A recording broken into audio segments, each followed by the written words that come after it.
What? It feels like home Mm-hmm. being back here at the airport. That's right. That's right. Now we're cooking with gas. Mm. Mm. I like my hair. I like your hair too. I like it tucked behind my I ear. like your face. I like your ears. Especially since you don't have to like Stop, don't do hang there. Hey, fellow travelers. it. It's fall, y'all. It's fall, y'all. Yeah. So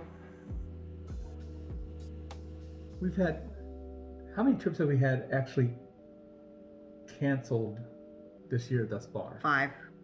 It's been a lot. It's a guess. It's been a lot. I'm going to say 5. Yeah. Probably not far off. I mean, I can look at the countries: Amsterdam, Paris, London, Nairobi. There's 4. We didn't go to New Orleans. Mm-hmm. It's 5. Yeah.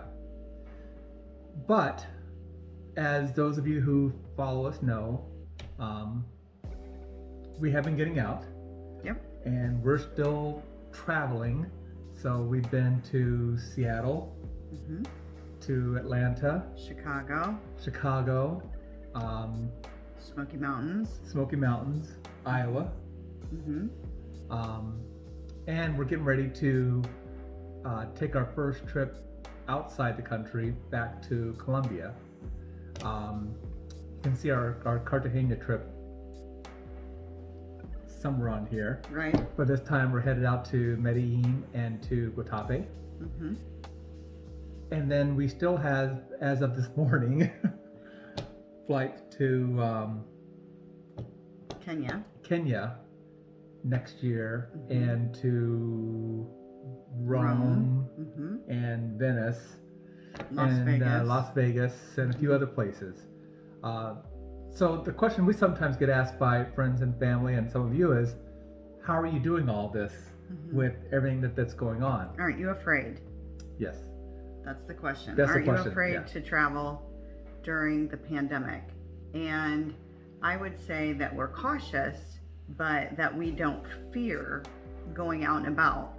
So being cautious, we want to be prepared because being sick is no good. Even if it's Dying's just no good. even if it's just a cold or the flu, we don't like being sick any more than anybody else. But COVID in particular poses some real threats, and we don't want to expose ourselves nor our family or friends to COVID. And so we do have precautions that we take. Yeah, and so we thought we would use this time with y'all to kind of share some of the tips and tricks that we use for staying safe when we travel. Mm-hmm. So the first one is watching the news and knowing where the COVID-19 hotspots are. So it may sound elementary to do that, but there's various websites and places that you can go online to get relevant information on what the conditions are in the places that you're looking to go. If you're looking to go to some place within the U.S., the easiest thing to do is just do a search on that state or that city, and put COVID-19 into your search bar, Mm-hmm. and they'll usually point out to you these statistics Mm-hmm. that you're looking for. One that's really helpful is if you know what the current conditions are in your own city and county and state in terms of the per capita number of people that are being infected. Mm-hmm. Use that as a number to use when you're kind of looking for some relevancy of, am I going into some place that has a higher propensity of people that are impacted by this than where we are. Right. So we're fortunate that in the places that we've gone, the per capita number of infected Mm-hmm. individuals was actually less. And in addition to that is also learning what they're doing to protect themselves in those environments. Mm-hmm. So we're very pleased, especially when we went to Seattle, where they had mandated mask wearing whenever you're in public, even just walking down the street. Which we really appreciated, because at the time, most places weren't doing that yet. They're really struggling to get people to just do it in restaurants. Right, or if you went shopping at a retail location. So we do appreciate that what was going on in Seattle has actually taken over the majority now of the country, as far as I can tell. There may be still some spots that aren't adhering to that, but it has been effective, and we are vigilant about making sure that we are following those same protocols that we saw when we were in Washington State, because it works.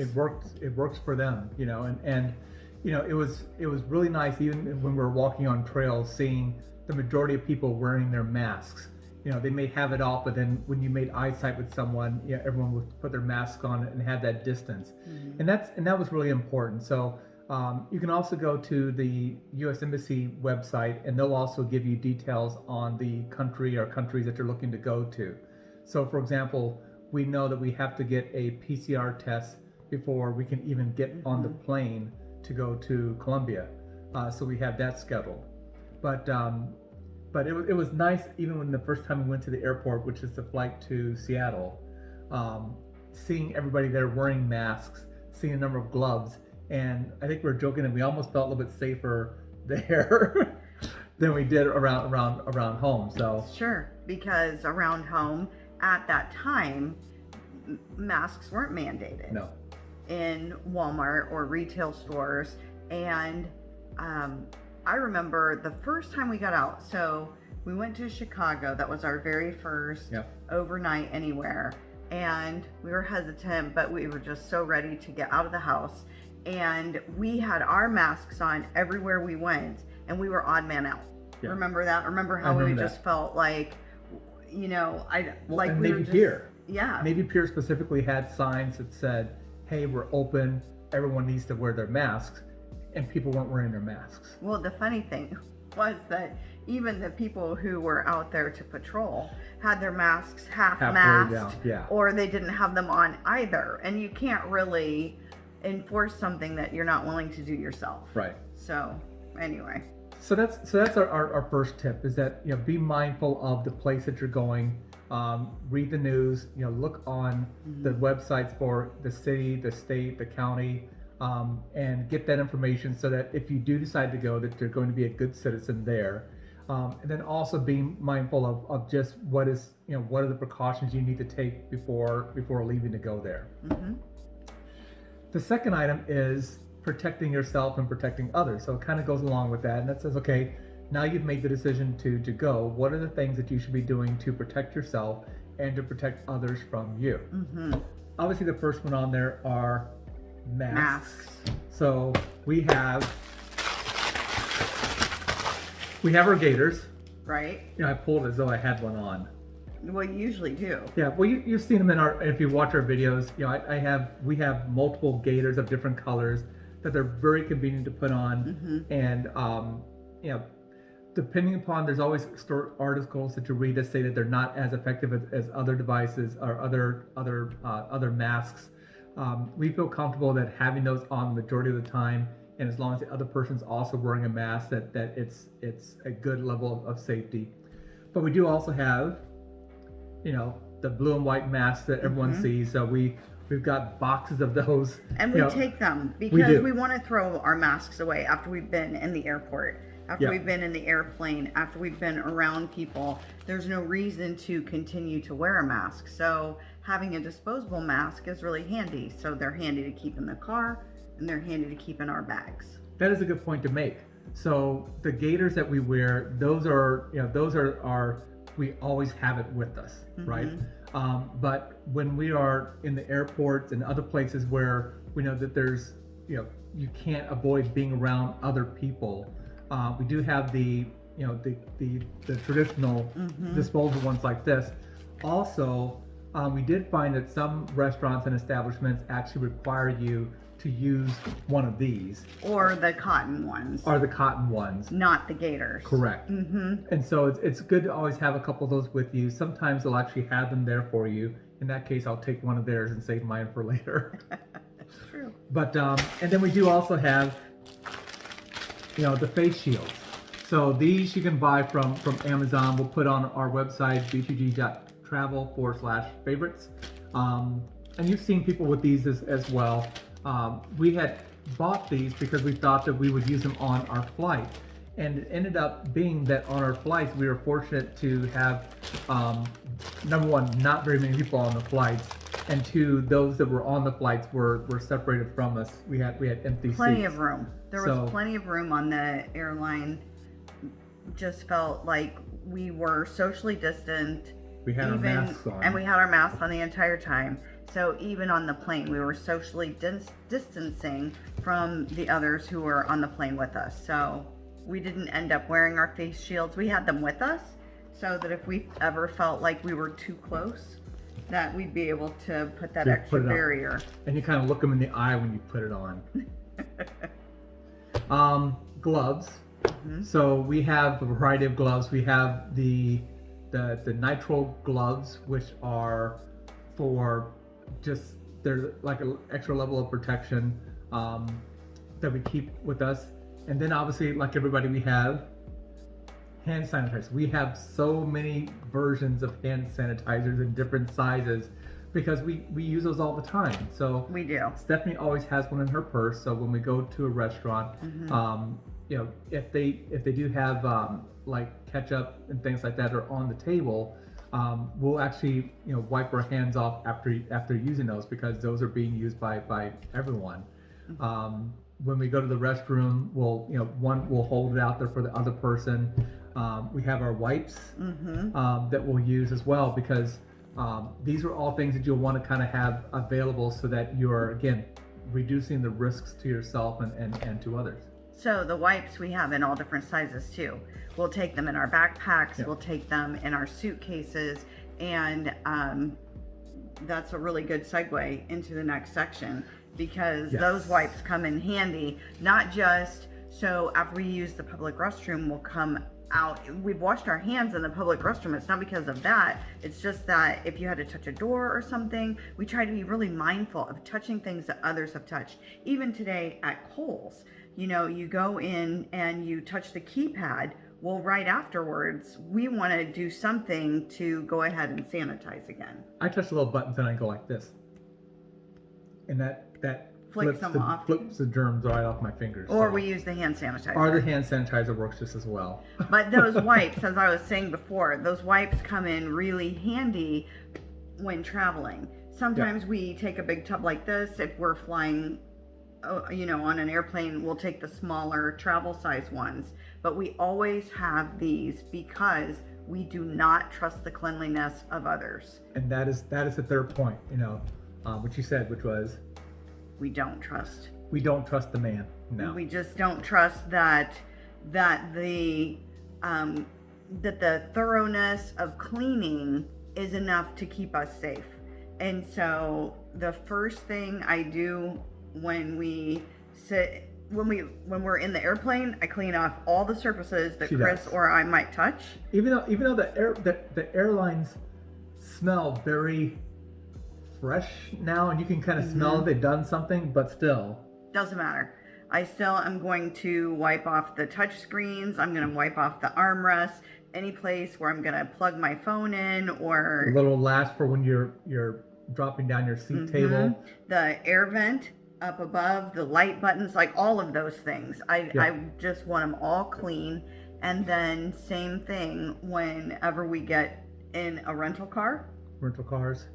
And when we get to our destination. So it's been nice to see that the hotels have seemed to have stepped up their cleanliness. Even to the point of the Hiltons where they put the little thing on the door, so it's sealed. It's sealed for your protection. So nobody's entered since it was clean. Nobody's entered. And it's really cute. It reminds you of like a wax seal that the king had. It does. You have to break that seal to get into your room. But even so, they're in a routine and they're cleaning things, but if somebody was in that room who was asymptomatic but a virus shutter, I want to come in and I want to make sure that I clean it. I do appreciate and applaud the fact that there are Right. more precautions being taken, but because we are going outside of our comfort level a bit by traveling, we want to make sure we're taking every precaution that we can.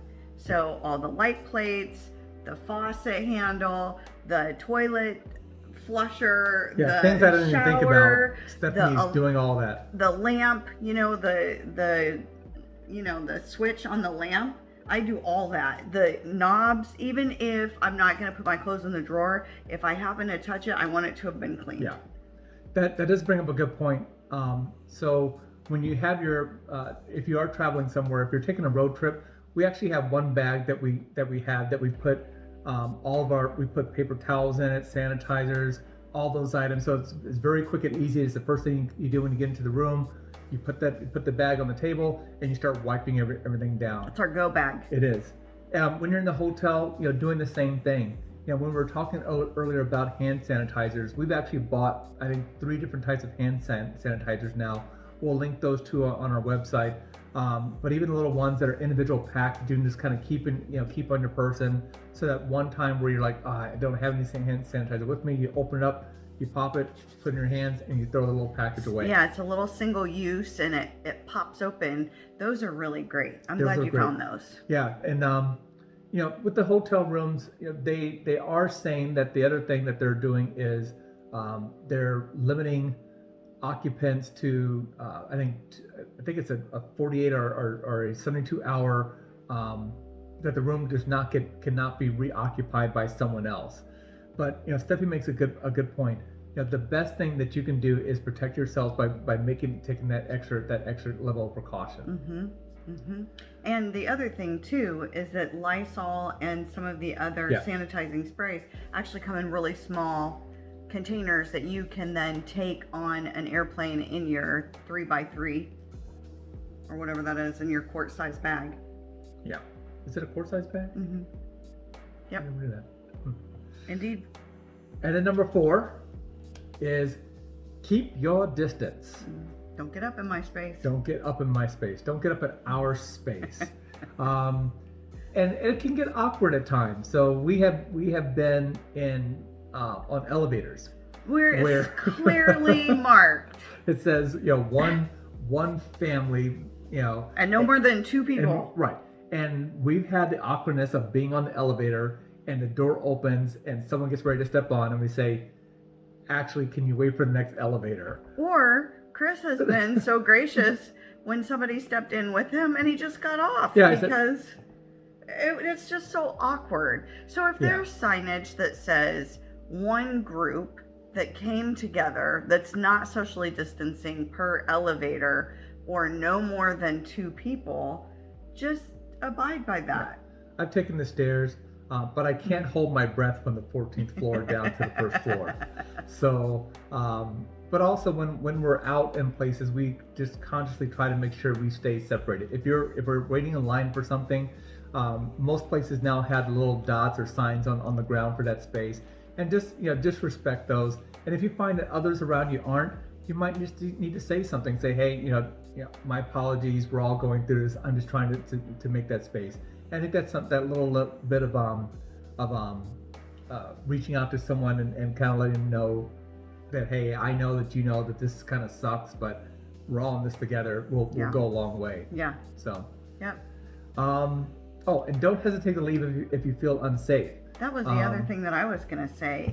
If you've got people that are just crowding you, get in a different line. Yeah. Because it's not worth getting wherever you're going faster.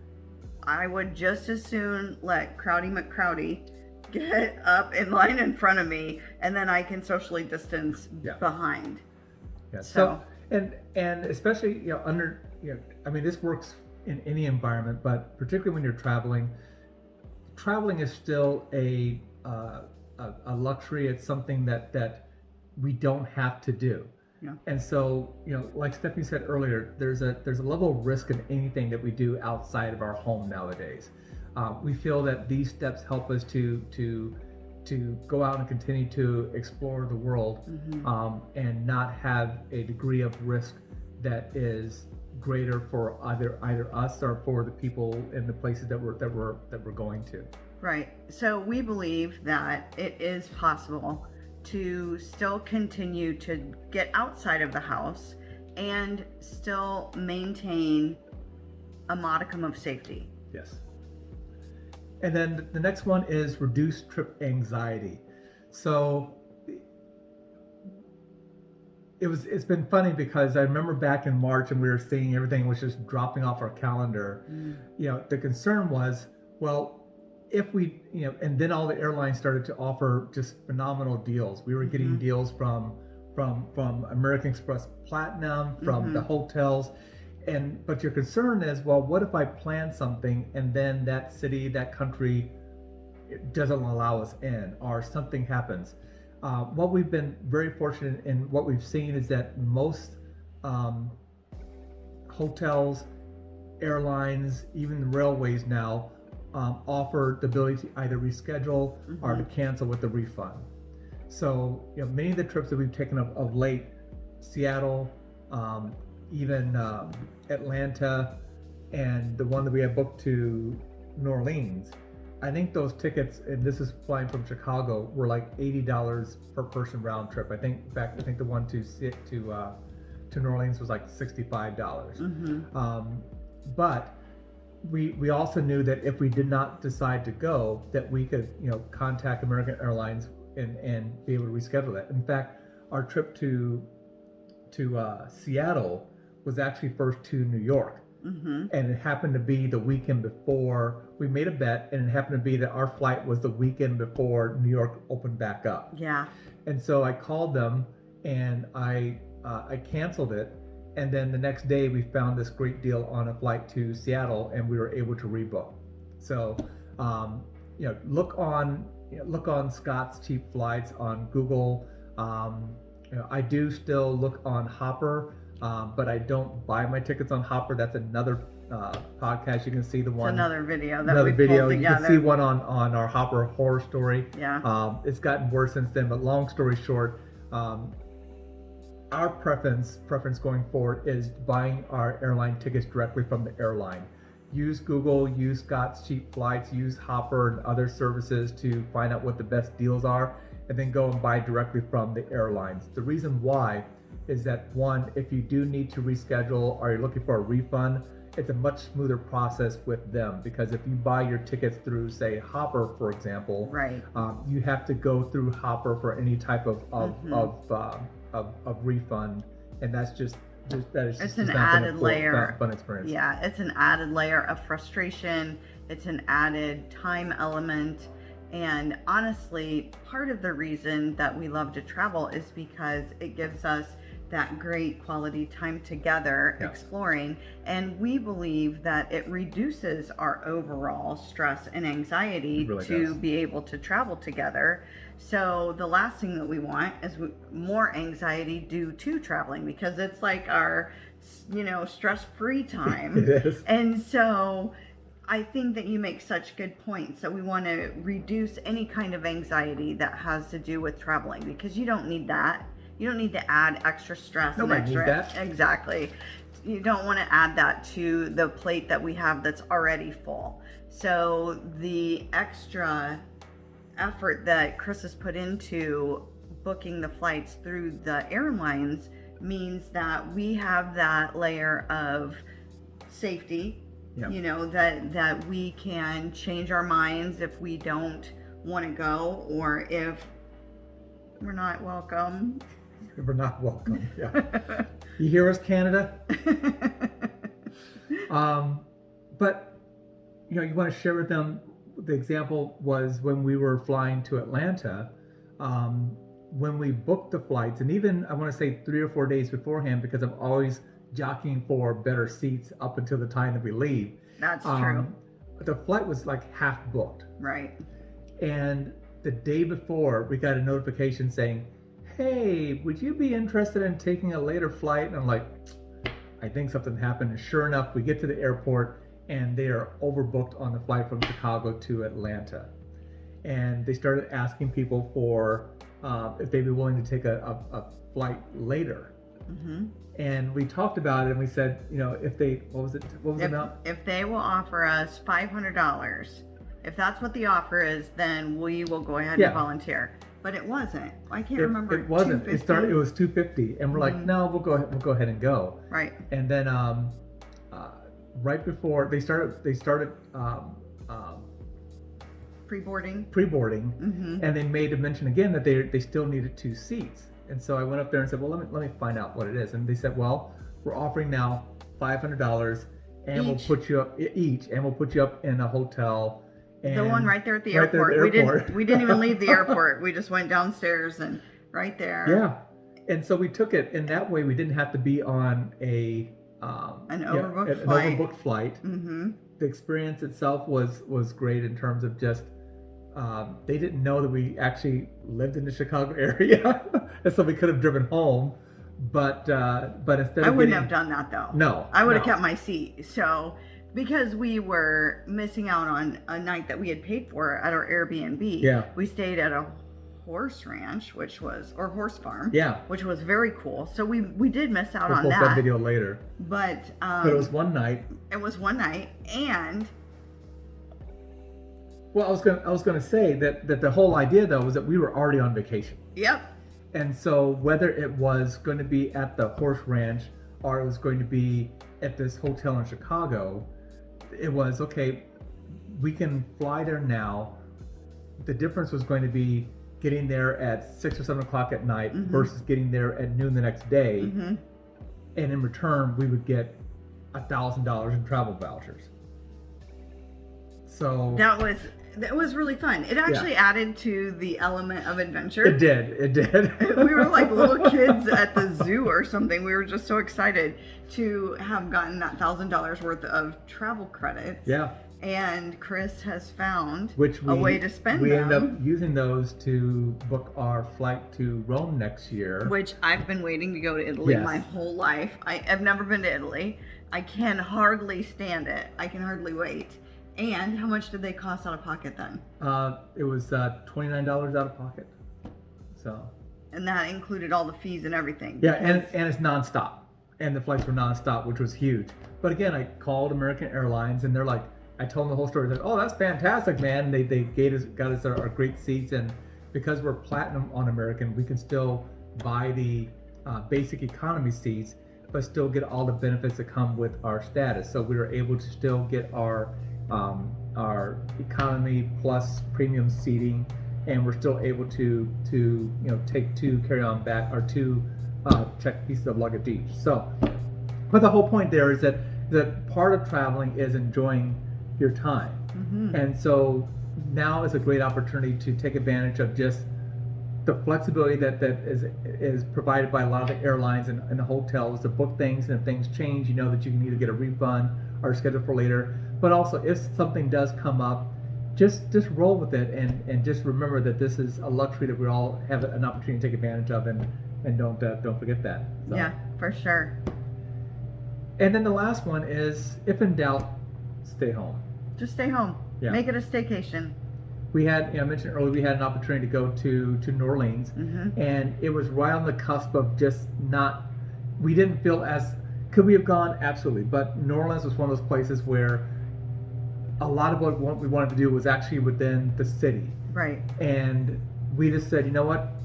Let's just use it for later. So we have those vouchers sitting out there for use later, and we'll find some use for them. But if you're ever in doubt, just don't go.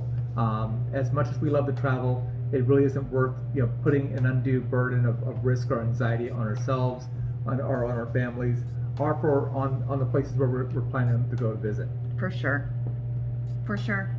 On that note, we wish you safe and happy trails. Yes. Thank you for watching. And please, if you're enjoying these videos, we do ask that you subscribe.